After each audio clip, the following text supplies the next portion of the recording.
Sir, मेरा नाम समीक्षा मिश्रा है और मैं हिंदी विभाग की द्वितीय वर्षीय छात्रा हूँ। सर, पहले तो आपके वक्तव्य के लिए बहुत बहुत धन्यवाद। इससे पहले मैंने आपको हंसराज महाविद्यालय में सुना, मुझे वहाँ सुन के भी बहुत अच्छा लगा, पर आज अपने महाविद्यालय में इतने पास से आपको सुनकर बहुत ज़्यादा अच्छा लग रहा है। सर, मैं आपसे बहुत प्रभावित हूँ और इतनी उम्र में भी आकर आपके जो मुखमंडल पर तेज हमेशा रहता है, उसके लिए भी बहुत ज़्यादा प्रभावित हूँ। आपको क्या लगता है कि मैं 80 साल का हूं या 90 नहीं साल सर, का हूं? सर मैं आपके यहाँ आने से पहले मैंने आपकी उम्र गूगल पे सर्च की थी, 49 बताया। सर, एडवांस में जन्मदिन की शुभकामनाएं। सर, प्रश्न पे आती हूँ। सर, आपने कहा कि हिंदी ताकतवर है लेकिन उसे उसका एहसास दिलाने वाला कोई नहीं है, और हिंदी समझदार है लेकिन उसे बताने वाला कोई नहीं है। आज भी हम देखते हैं, जैसे आपने भाषाओं के शब्दों को लेकर झगड़े पर बात की, भाषाओं जो आज झगड़े होते हैं। सर, आज एक ऐसा ही झगड़ा उठा है, थोड़ा राजनीतिक पक्ष है, लेकिन मैं जानना चाहूंगी आपके विचार कि आज भारत है और इंडिया शब्द है, इसको लेकर बड़ा विवाद छिड़ रहा है, और जो मीडिया है वो इस पर बड़ा मिर्च मसाला लगा के बताती है कि सरकार से पूछती है कि ये जनता जानना चाहती है, बल्कि जनता दोनों नामों में सुखी है। तो इस पर आपके क्या विचार हैं? क्या हमें उस इंडिया शब्द को अपना लेना चाहिए या दोनों ही हमारे लिए बेहतर है? देखिए, मैं फिर कहूंगा कि मुद्दों को ना अलग करके समझना पड़ेगा। पहली बात, ये विवाद इस समय क्यों उठा, इसके पीछे राजनीतिक कारण है, आपको भी पता है, मुझे भी पता है। मेरी अपनी समझ ये है कि दो तरह से मुद्दे को देखना है। पहली बात, ये उठा क्यों, और दूसरी बात, सही क्या है, गलत क्या है। ये उठा क्यों, इसके पीछे राजनीतिक पृष्ठभूमि पूरा देश जानता है, आप भी जानती हैं, मैं भी जानता हूं। पर कोई मुद्दा राजनीतिक वजह से उठा इसलिए मुद्दा ही गलत है, ऐसा नहीं होता है। राजनीति कई बार गलत काम करती है, कई बार सही काम कर देती है, और जनता के दबाव में अगर सही काम हो ही जाए, राजनीतिक वजह से ही हो, तो भी क्या बुरा है। अब आते हैं इस सवाल पर कि भारत और इंडिया में से क्या सही है। संविधान सभा में इस पर खूब बहस हुई थी।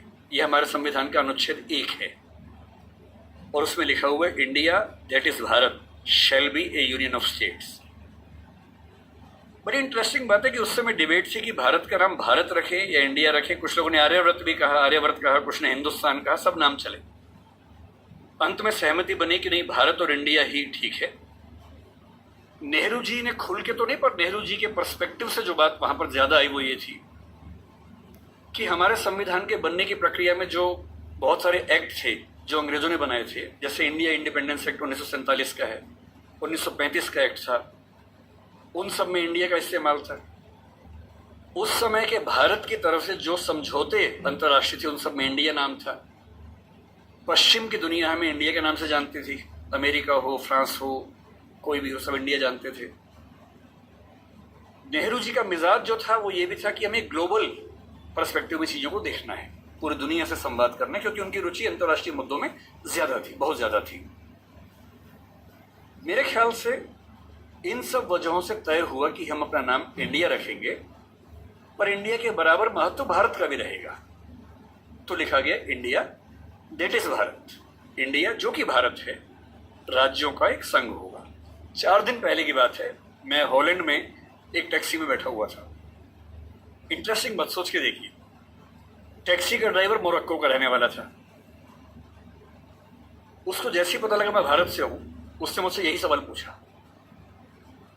उसने कहा कि यू आर फ्रॉम इंडिया? मैंने कहा yes, we are listening to a debate India और Bharat, what do you think? मैं बड़ा चकित कि ये मोरक्को का आदमी हॉलैंड में रहता है, इसके मन में ये सवाल आ रहा है। तो मैंने कहा कि ये तो राजनीतिक कारणों से हुआ है, लेकिन बात अपने आप में सही है।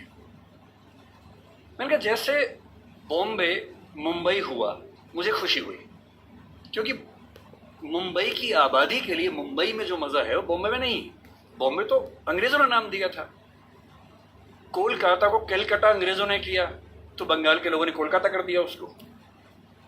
दिल्ली को दिल्ली के लोगों ने दिल्ली कर दिया, दिल्ली ही बना के रखा हुआ है, DILLI, ये होना चाहिए। काहे के दिल्ली भाई, हम क्यों दिल्ली बोलेंगे दिल्ली को? ये सारे तर्क अगर सही हैं, अगर बर्मा का नाम म्यांमार होना सही है क्योंकि उनकी जनता की आवाज तो म्यांमार में है, बर्मा में नहीं है।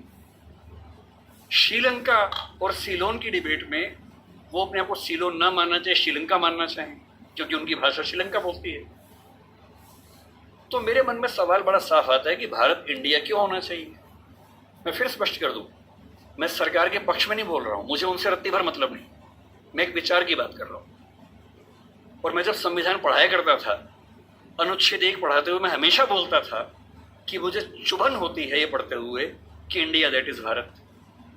दोनों ही लिखने थे तो भारत दैट इज इंडिया कर देते। अगर दोनों ही लिखने थे ठीक है, दोनों रखिए, क्या दिक्कत। इंटरेस्टिंग बात इसके बाद है, मोरक्को के उस ड्राइवर ने उसके बाद पता है क्या कहा, हिंदी में अगर बताऊं, बोले अच्छा अच्छा ये मामला है, अब समझ में आया। फिर बोले कि बड़ी इंटरेस्टिंग बात है, हमारा नाम मोरक्को पड़ गया फ्रेंच लोगों की वजह से। मोरक्को के लोग मोरक्को को मगरिब बोलते हैं। और जब मैं सऊदी अरबिया गया, सऊदी अरब के लोगों ने मुझसे पूछा कहां से आए हो, मैंने कहा मोरक्को।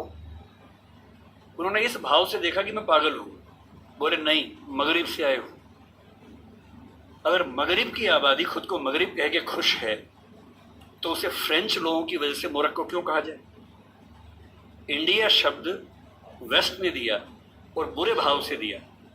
उनकी नज़र में इंडियन होने का मतलब है बहुत पिछड़ा हुआ होना, रेड इंडियंस, वेस्ट इंडियंस।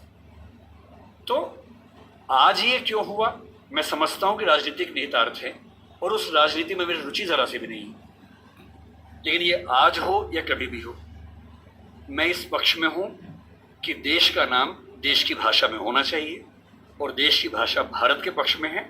आप इंडिया भी रख लीजिए, इंडिया दैट इज भारत के बदले भारत दैट इज इंडिया मेरी पहली पसंद होगी। मुझे इंडिया से दिक्कत नहीं है, पर भारत मेरी पहली मोहब्बत है। नमस्ते सर, मेरा नाम अदिति सिंह है और मैं हिंदी